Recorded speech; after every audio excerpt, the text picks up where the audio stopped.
let's begin with the critical remarks slash nitpicks. Then we will move towards unbridled praise, where I think it is appropriate.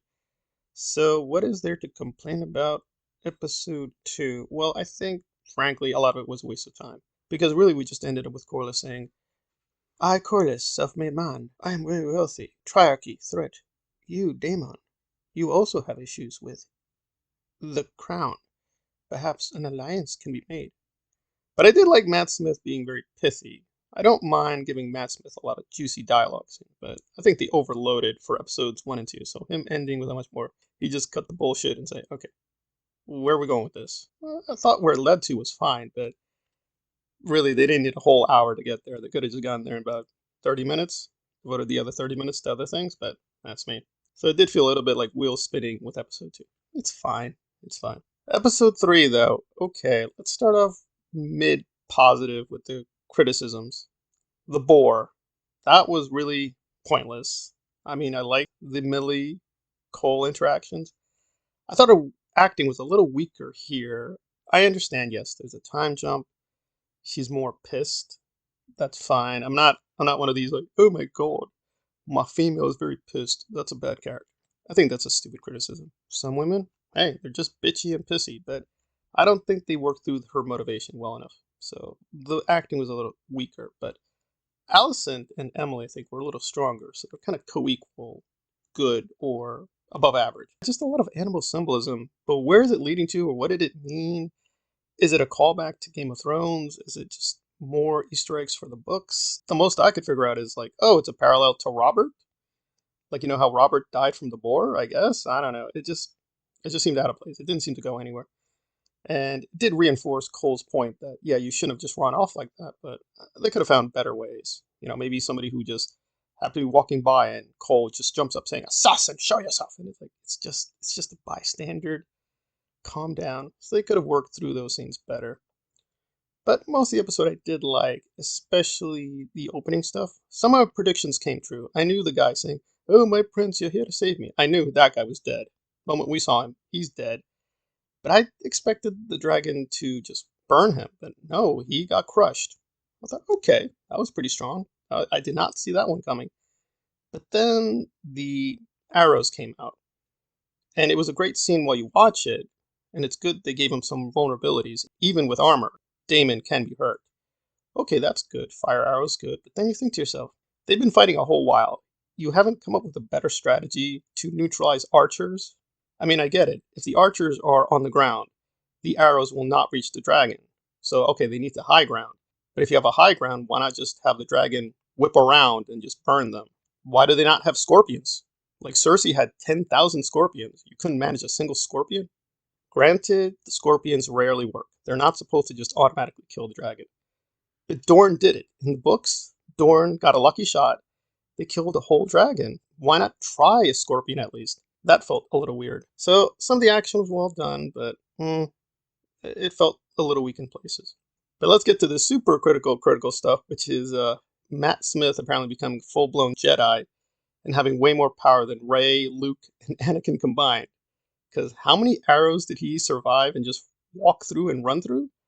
I lost count. I mean, they must have unleashed, what, at least 60 to 100 arrows, and only 3 of them made contact, and then, very conveniently, they kept missing him? That was insane. And what was the whole point of that fake giving up thing? Why'd he beat up the messenger? Okay, it's a fake out to have him kill the crab guy single-handedly? I get it, because Viserys came in, he's going to steal your glory, you're pissed off, but even if you did kill the crab guy single-handedly, even if you killed all the archers single-handedly, it doesn't change anything. You needed more supplies. Wouldn't the Triarchy just pick another crab guy leader? It just felt, and this is what was critical in the non-spoiler, they just wanted the kinetic action scenes to make up for some of the slower moments midway.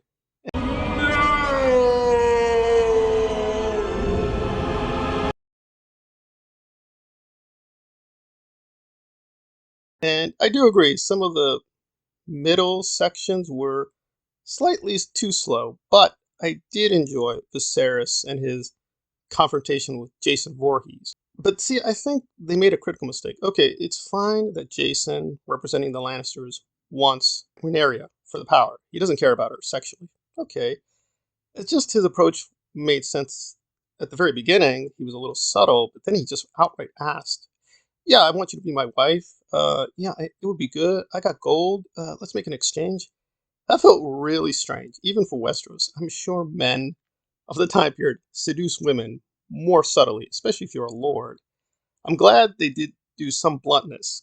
The kind of subtle language tricks are not working out for me because they're just not talented enough, like George, to really give you good double entendres. So I appreciate them being more blunt, but they could be more blunt in a better way. I did, however, enjoy Viserys basically getting revenge on Jason Voorhes and saying, "Okay, what's the plan here? I named her my heir for a reason. If she wants you, she wants you. Why are you pressing it?" And then Jason trying to backtrack, pulling a Freddy Krueger, and he's like, "Oh, no, no, no, no, we're not having that. You definitely were trying sedition. I know you're trying sedition. Thanks for the big gift, but I caught what you were doing." And that was good, because Viserys was feeling just a little too weak. I wouldn't say he's a soy boy. It just felt he was just too indecisive for most of these 3 episodes. So him coming at the end, saving everyone, excellent. He looked silly, and the dragon looked unrealistic, but the heart of the issue, the narrative, yes, definitely felt a lot stronger. Him personally coming in. Because I'll be honest, if Millie came in and saved him with the dragon again, I would have thought, oh my god, this is getting really silly and tiresome. So it's very good. Viserys finally took a much more direct approach. Hopefully, Daemon will be humbled by this experience. I thought the back and forth with Corlys and his men over Daemon, I thought that was pretty good and appropriate.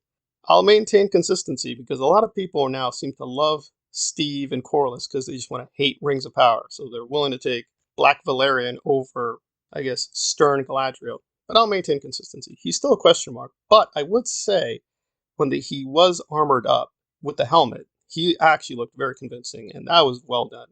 So I had no issue with him going full Conan the Barbarian at the end. So maybe it is just the wigs and costumes, the way that things are being done, because it's not consistent with Game of Thrones. But that's not bad because they had a more limited budget. But Benioff and Weiss did make some weird decisions in terms of their world building. And I get it, they have to reconstruct this doomsday mess left behind. But it seems to me the reconstruction and deconstruction when it comes to the feminism and the patriarchy theme and building up the Rhaenyra Alicent split, which we all know is going to happen. They're going to split. It's just going a little too quick. Yes, you needed to do a time jump. I recognize that.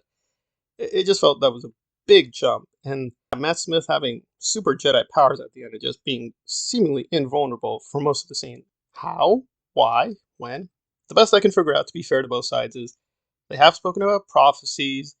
They have spoken about destiny. Maybe he's was just predestined to have plot armor for this critical scene. I'm not trying to be funny. Maybe that is in the mythology how it would work out. The only thing I would note is in the books, there are no, as far as I know, technically gods or cosmic entities.